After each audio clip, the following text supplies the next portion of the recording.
Hey everyone, welcome back to Crypto Cash. Thank you so much for joining me here. Hope you're having an amazing day. Happy Saturday, wonderful weekend to you. We're taking a look here at Pepe, seeing what's going on. Doesn't look like it's averaging itself out a little bit at those Fibonacci retracement levels as we expected. And again, it wicked up a little harder as well after the video recording from yesterday. So interesting, cool stuff here. We're going to check this out and obviously review a few things. So it's important you watch to the end just because there's some nuances you need to know about. We're going to take a quick look here actually at our Twitter because I sent out an update yesterday and I want to kind of see roughly where that looks at because again, the charts have a tendency of changing, but for the most part, what we can see here is that the Fibonacci retracement levels, the 0.618, 0.5, and 0.382 are common characteristics for the price pulling back to that level. We can see that on the charts right now too, where the price pretty much is exactly in that range between 0.618 and 0.382. And if you're not familiar with some of my previous videos, I always like to talk about significant uptrends and how they typically retrace the halfway mark, sometimes 0.618, which we're seeing right now, a candle wick down to that level. So congrats to my community members who were actually able to get filled to that 256,000 mark. That was really awesome, good little fill there, so congrats. And hey, speaking of community members too, congratulations as well to everyone who were able to take profit on our OP short trade for 33%. Took 4 days there on that one, 5 days for our 20% of Bitcoin, but really like this 35% in 18 hours from our Solana long. And that's when Bitcoin broke through its key level resistance here yesterday. So cool stuff there. Again, congrats to our community members for that. You want to become a community member yourself, cryptocash.tech is a site. We're bringing day trades to the community too as well. Fully automated, simple, easy to use, hands off, pretty much printing money at this point. Okay, so what we want to talk about, let's go to the bigger picture here first and work our way down, right? And again, we want to redraw out these Fibonacci retracement levels to kind of go a little bit higher. So we're going to go ahead and start with the 4 hour time frame and kind of go down. Okay. Now, when it comes to the 4 hour time frame, it's important to recognize a few key things here. And in fact, actually, why don't we go ahead and draw out some new fibs completely instead of stretching them out? We'll go from the highest to the lowest here recently and see what the uptrend potential is going to look like if we have a better case scenario, the price action continues higher, right? So I always get the question, how much higher is it going to go? Well, we need to consolidate first because there's a lot of volume that came into the market because of what Binance listed Pepe on its exchange, and that was a huge thing. That's the reason why we saw a lot of price action yesterday.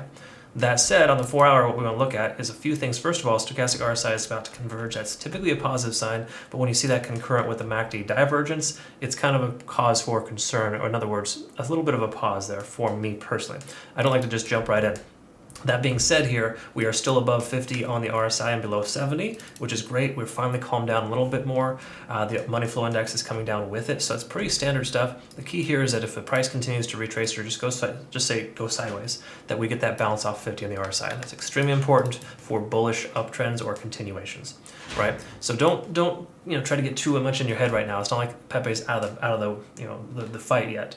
It's still absolutely good to go. The key takeaway here is that if we see the price come down to these support ranges and they don't hold, then we have to have a different conversation. Okay, so again, for right now, for the most part, looking pretty decent. Let's take a quick look at the moving averages. We can see how concurrent this 20-day set moving average is working with the price action. I'm just going to extend that up here, just kind of give us better perspective. But the cool thing about the 20-day set moving average is it's a trend setter, so it's going to continue to work upwards as the price averages itself out.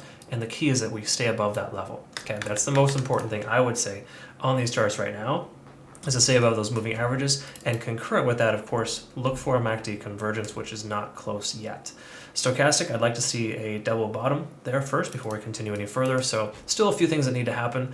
I'd be surprised if the price took off from here, but again, the 4 hour time frame tells us different stories than the 1 hour. Let's see what that says here. So on the hourly, what we want to look at is a couple of key things here. For me, I like to look at overextension, and we don't really have much of that right now. We came up to an 8, and then have since been making lower lows and lower highs. Okay, so the key takeaway here is to establish higher lows. We kind of have those so far right now if you look at it, right? So if we take a look at the charts, we can see, let me double click this here. All right, we can see that the price action is coming down, lower lows consistently, right? So within the last 24 hours, we're seeing lower lows.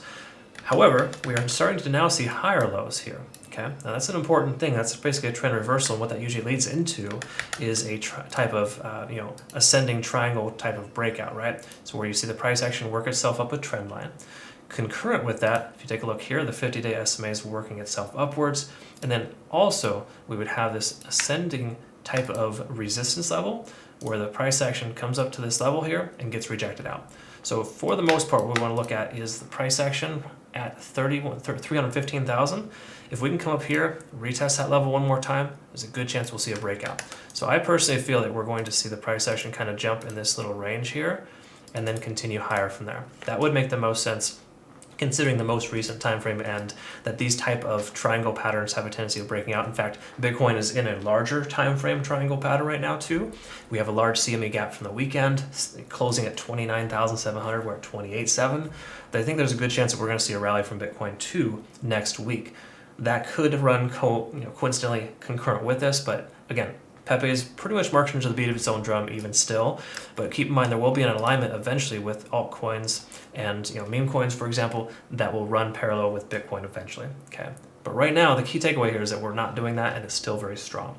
Okay, so with that being said, let's take a quick peek at the volume. Volume is starting to taper off, and that's something I'd like to talk about. And the fact that as we start to see the price action stay below this moving average here, it's a sign that the price is going to continue potentially lower. Okay.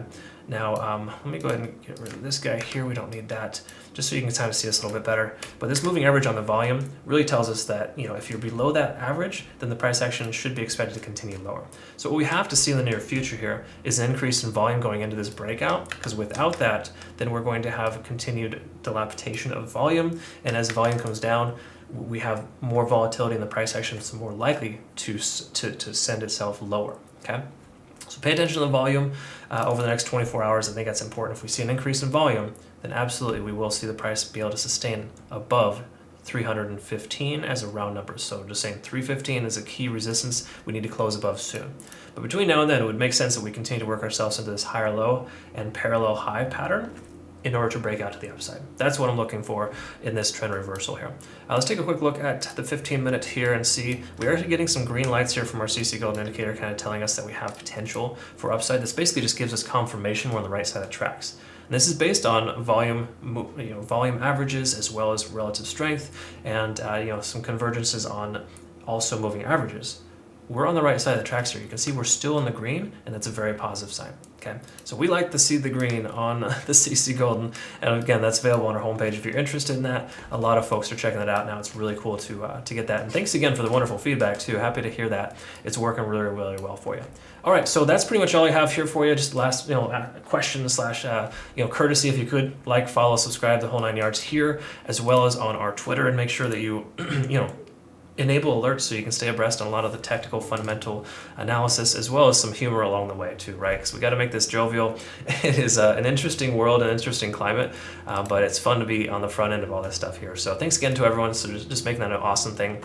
Thanks again to our Algorand community, our Pepe community, and our Wojak community. They're all doing fantastic and loving the content there as well. Greatly appreciate your feedback. And of course, your likes and follows. Hope you have a good rest of your day. We'll see you in the next one. Take care.